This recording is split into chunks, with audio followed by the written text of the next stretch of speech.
Hey everybody, and welcome back to the next part in my guitar solo analysis series. I kind of started this a few weeks back, and it's been a lot of fun kind of taking some of the guitar solo cover videos I've done and taking a little bit of a deeper look into kind of some of my thoughts as to how I approach learning the solos as quickly as possible, and diving into a little bit of the theory behind it and possibly even what the original player was thinking, although I have no real way of knowing that, but just deducing it from seeing kind of the chord progressions and the notes, note choices that were used. So this week I want to get into one of my favorite solos of all time, which is Larry Carlton's absolutely mind-blowing main solo on Kid Charlemagne by Steely Dan from their Royal Scam album. This is a really killer solo. I just love everything about it. His note choice, the way he plays over the various chord changes is just second to none. Probably one of the finest examples of a guitar solo in any genre of music, a great guitar solo, I should say. So let's dive over to Guitar Pro 7 here. And you'll notice that I have, this is not a tab I came up with. It's one I found on the internet that was actually quite good, and I just made a few corrections. There was the odd little note that was wrong, and I included the chords that are being played over top of it, because I think that's always an important thing to look at to kind of understand where the player, in this case Carlton, was coming from, right? So let's dive right in. I think most folks, if you're watching this, are quite familiar with this solo. I did do a cover version of this solo probably like maybe a year or more ago. I'll put that link in the description below so you can go check that out and just sort of see how I played it. I think I played it like this. It's been a while, I don't really know, but let's dive in and sort of see what's happening. So my first thoughts about this, let's talk about the chords first and foremost. A lot of questions I get on how I learn guitar solos quickly and memorize them or retain them without having to put too much effort into it is to always be able to have a bit of a theory background of what the original player might have been doing and the keys he's playing over top of. Now, oftentimes a solo is in one key the whole way through. We pick a scale maybe, and we just kind of play, you know, oh, it's A minor pentatonic the whole way through, and off we go, right? Well, Kid Charlemagne, as most Steely Dan tunes, is not going to be quite that simple. But what I've done here is I've mentally kind of broken it down into sections, okay? And let me just run you through those. If you look at the first chord progression in the solo, it starts on a D minor 7th. There's a little lead into this solo where they play like a E minor 7th flat 5. You know, that type of thing. That's not really part of the solo. We're not soloing over top of that. E minor 7 flat 5 to an A 7th, or otherwise known as a half diminished chord for the E minor 7 flat 5. But where it really starts solo-wise is over a D minor 7th chord. And then he goes to an F major with a C in the bass. So then back to a B half diminished, or B minor 7th flat 5, and then kind of on the upbeat of 2 to an E7. He just held on to a single note. So his first lick is basically this. And for that whole bar, where it's B minor 7 flat 5 to E7, he just hangs on to a D chord, a D note, right? Now, if we think of that, we go, well, if we look at B minor 7 flat 5, there's a D in it, and if we look at E7, there's also a D in it. So he kind of plays it safe there and says, I'm not going to really try to do anything too crazy over that. I'll let that kind of cool little progression kind of speak for itself. So really then what we're focusing on is the D minor 7th and the F over C, right? And then if we skip past that, he goes to an A minor, a G6th, an F major 7th, and the C sus2 with an E in the bass, okay? Back to a D minor 7th before he goes to a B 7th. Now, if we exclude E 7th and exclude this B 7th at the end, all of these chords are basically diatonic to the key of C major or A minor, however we want to think of it. And what we can see from the solo is really that's what Larry seems to have been thinking. Really, if you think now A minor pentatonic, right? These little box patterns we're all used to. Take those two shapes, and if you look at the whole first part of the solo up to that B7th chord,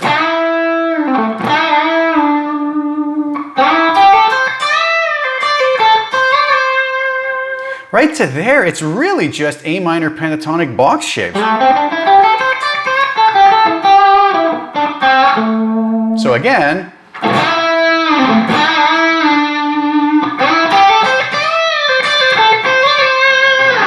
so really, you know, that takes care of the first 4 bars of the solo, and we really don't have to think of anything that complicated, even though the chord changes kind of go a little outside of any sort of diatonic situation with that E7th chord, right? Okay, so then what happens is he goes up to this D minor 7th 4.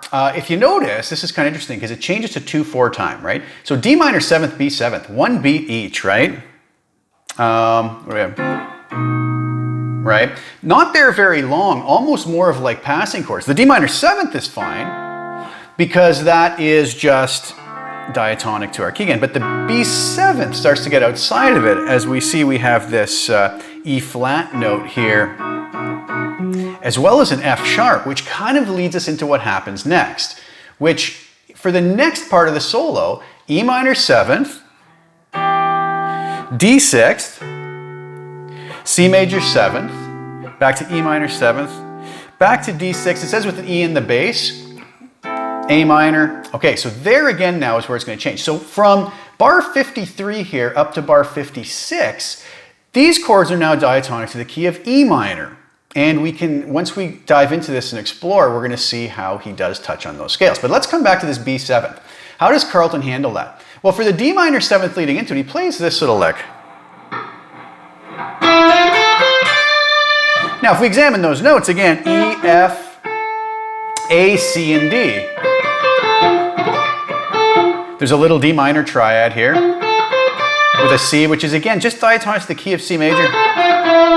So it's kind of I guess if we're playing a C major scale with all the notes over the D minor 7, we'd consider D Dorian, right? But I don't want to dive into all the different modal names because that'll overly complicate things, right? We can just think of it as... Sorry, that's the right lick.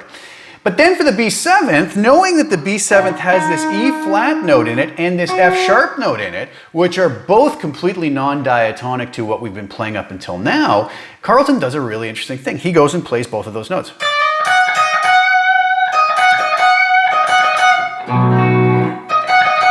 So that whole lick strung together, and that leads beautifully into this new tonality kind of based around the key of E minor, where he comes into an E minor 7th chord, and he now is playing the F sharp note, which would not have been in the key of C. In the key of C, we would have an F, right? As is shown by one of the chords before, F major 7th. So the whole tonality is shifted here, right? So far we have this.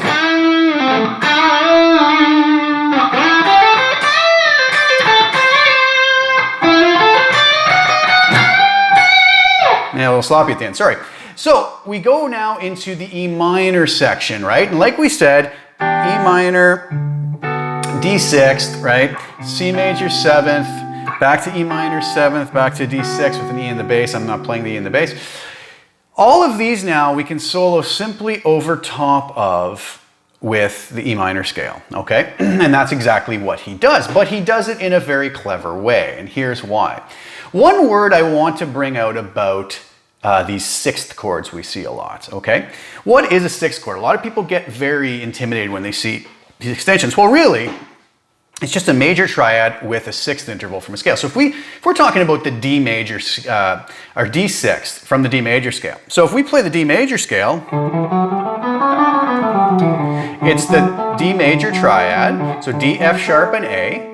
And if we just count from here up 6 notes, 1, 2, 3, 4, 5, 6, that's a B. Or what we also can know as the note that's going to represent the relative minor of that key, okay? So really what a D 6th chord or any 6th chord is simply an inversion of the minor 7th chord of the relative minor of that. So in this case, D 6th, would be the same as a B minor 7th, because B is the relative minor of D. So if we were thinking of this for the key of G, right, we have G major 6 or G 6th would be the same as E minor 7th, just with the notes in a different order, okay? That's going to be important in a minute, so just keep that in mind. I hope I was clear about that. So the D6 then we can almost think of as a B minor 7th, but just with the D in the bass, okay? Just to reiterate. So let's see how he handles this. Well, on the E minor 7th chord, what he does, and again, if we know our scales, we can almost see somewhat of a pentatonic, E minor pentatonic scale, but just with that F sharp note added in.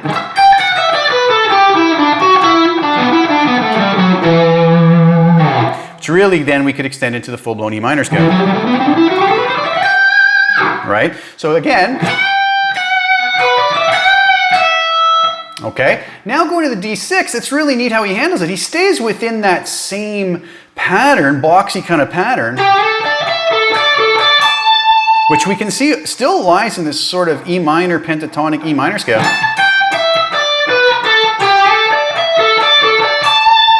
But he outlines more of it based around the notes from the D6th chord. We can kind of see the D major arpeggio here.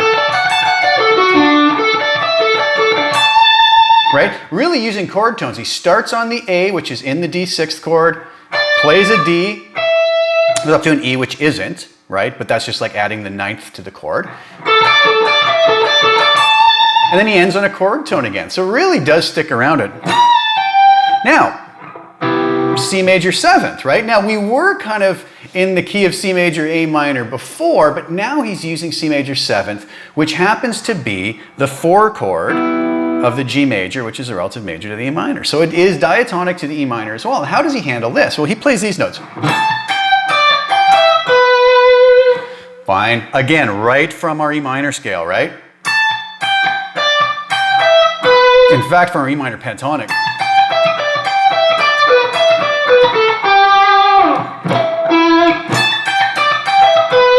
The really interesting thing here is with the C major 7th, the notes are C, G, E, G, and B. He lands on a chord tone B, and it really accentuates the 7th of that C major 7th. It's awesome. But he also outlines this little arpeggio for some folks maybe who aren't familiar with arpeggios, which is actually an E minor arpeggio. But if we extend it further down, thinking of C as being the root note,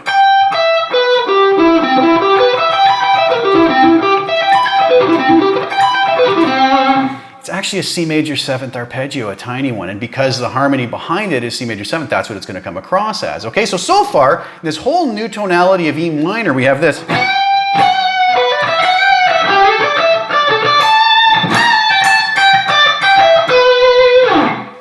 All right, now he has one more bar in this kind of tonality or this key, and it's from an E minor 7th back to this D6 chord progression we've already seen, except 2 beats of each, okay? Except he does the D6 with an E in the bass, so we could almost play that here, and just this kind of an idea, before heading back to an A minor.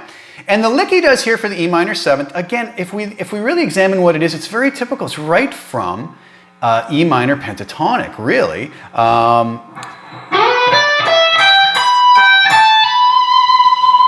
Okay, so he has that B note up high he reaches. It's really all it is. When he goes to the D6, now this is important. Remember I told you before the 6th can really be thought of as the relative minor of whatever 6th chord it is as a minor 7th, right? So in the case of D6, as I mentioned before, that would be kind of the same as talking about a B minor 7th. Well, what does he outline here? As soon as we get to the D6, he outlines a B minor arpeggio.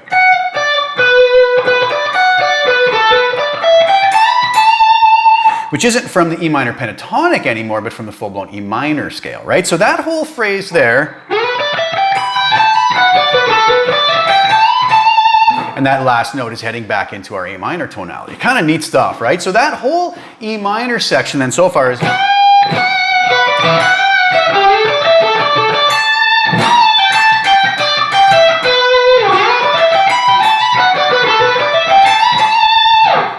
Okay, the whole thing.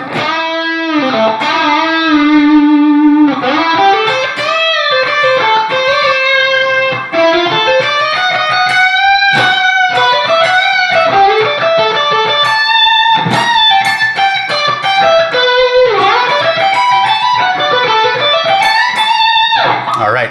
At this point now, he goes back to this A minor tonality, right? So he goes to an A minor chord, back to a G6th, which again, like we said, could be thought of almost as E minor 7th, because that's the E minor being the relative minor of G major, right? And those sixths and the minor 7ths are interchangeable. But, so A minor, G6th, F6th with an added 9, okay? So, I mean, we can just get into F6 here. The added 9 would be the G note if we wanted to add it in somewhere. And then it gets strange. B flat 13th, or a dominant chord with a 13th extension. I'm just playing sort of a condensed version of that. We'll deal with that when we get there, but let's look at what he does over the A minor. Well, now he just kind of goes back to, which is all pretty much just notes from our A minor scale again, right? We're up here at,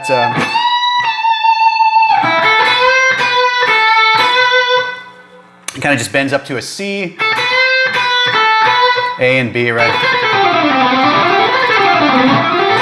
Just all from our A minor scale. Now, this is where it gets interesting. When he goes to the G6, like we said, it also could be inverted as an E minor 7th. Look what he outlines.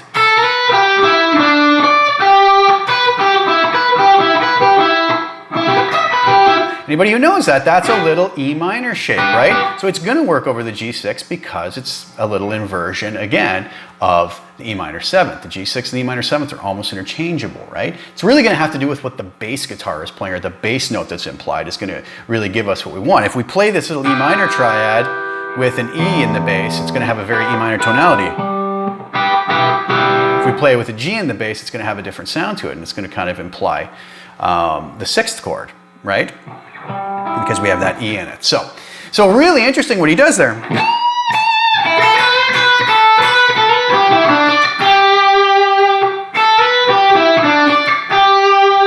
And we can see that right here at, what is it, bar 58.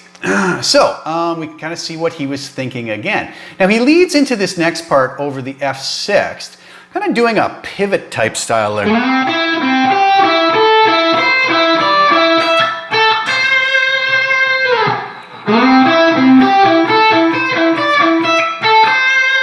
Where you start that is important phrasing wise. It's on the E, if you count, you know, 1 E and a 2 E and a 3 E and a 4 E and it's like 4 E and, sorry, yeah, the slide in would start on that. It's saying to slide from the 5th fret. So it would be like 4 E and 1 E and a 2 E and a 3.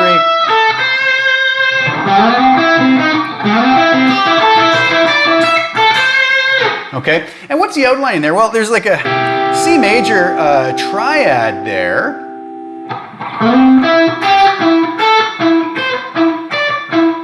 But really all he's doing again, this is A minor pentatonic, using A as kind of a, almost like a pedal tone, a pivot note to keep coming back to, right?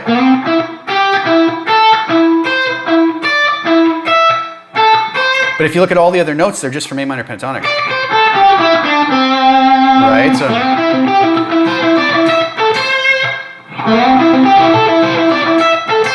Now another way you could do this too is with hybrid picking, right? So you don't have to, if you notice there I was jumping back and forth with my pick. But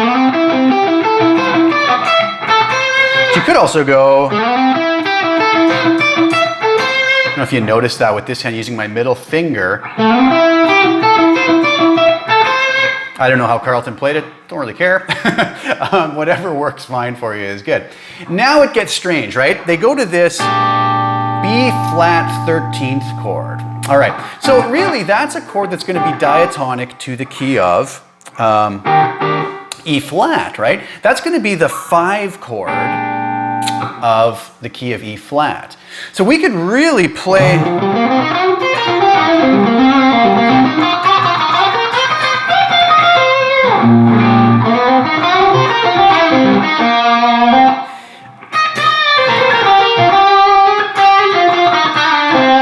The E flat major scale over. It would be more like a B flat Mixolydian mode at this point. And that's kind of exactly what he does with a twist though. If you'll notice, the notes he plays are.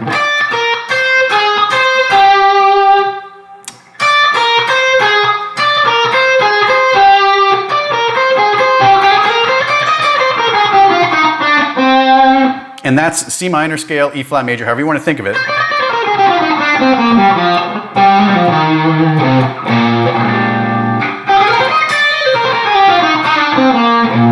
Okay, so those notes are going to work fine. That's exactly what he does. Until here. He throws in an E note. That E note is actually, could be thought of as touching on a flat 5. He's there for such a short period of time, it's almost like we can just think of it more as a passing note than anything else, right? But another way to look at it, some folks like over top of these dominant chords to play actually the minor pentatonic and throw in get rid of the flatted third and go back to the third.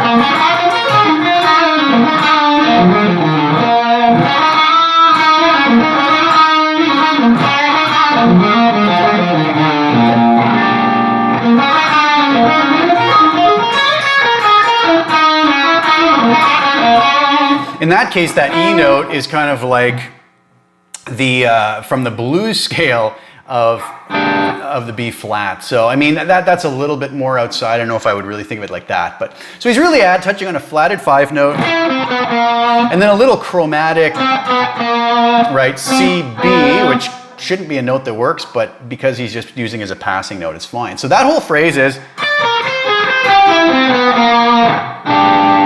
beautiful phrase over top of the B flat 13 chord. Okay, so that whole tonality then before we keep going is this. We get that back to the A minor.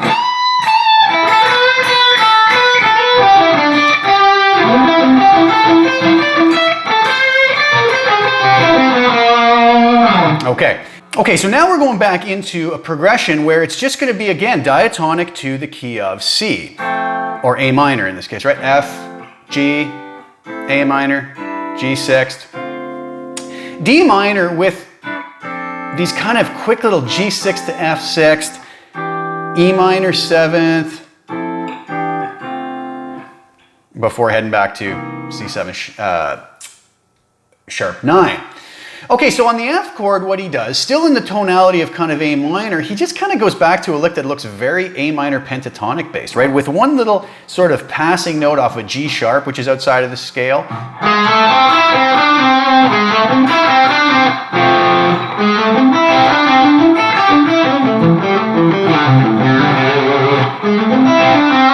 Okay, really I'm thinking again, oh, I'm back into our A minor pentatonic. And then he does something cool, which is kind of, again, from an A minor scale, but he outlines a G major arpeggio. He slides into it from the A note. So he's taking these what we sometimes see people do, these sweep arpeggio, right? And he's just taking little pieces of it and outlining the chord he's playing over top. So it switches to a G at that point. So that whole phrase from F to G is.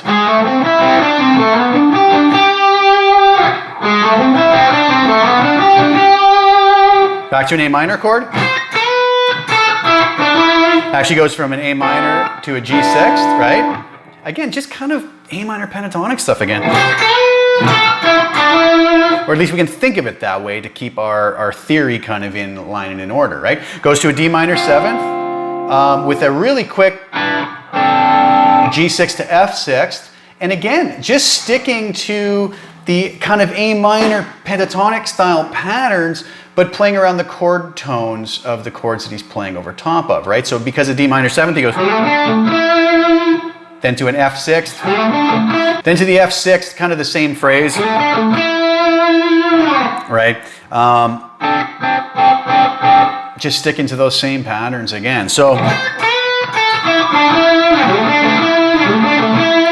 and then leading back into the E minor 7th chord, there's a bunch of little sort of passing chords here, but the main tonality of this bar is going to be E minor 7th, and then like kind of a half note triplet feel, kind of descending on chords back to the C7th sharp 9. And all he does again here is kind of go to, doesn't really have any F sharps in there. It's kind of sticking with the tonality again from the A minor pentatonic, really. Okay, with some passing tones, right? Starts on E. It's outlining a bit of a C major arpeggio right here. That's a chromatic note, G sharp in there. Ends on the B flat because that's one of the notes we're going to have in this total key change back to this little vamp he does on.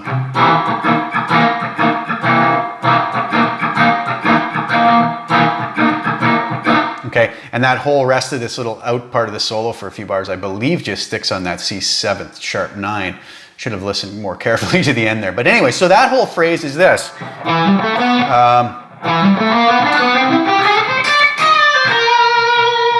Again, starting it in the right place, so it's like 4 E and a 1 E and a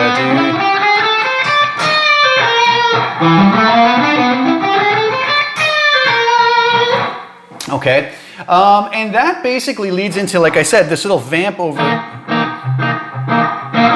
over C7 sharp 9, where he holds this B flat note, which is a chord tone of C7 sharp 9,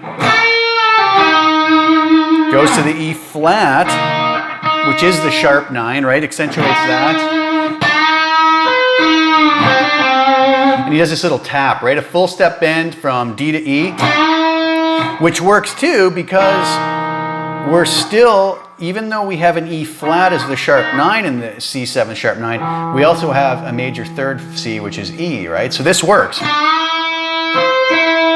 And when we do that tap, that really turns it into a C note, right? So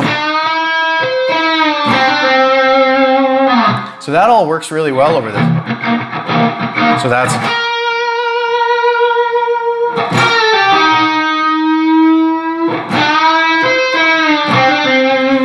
So the whole thing then,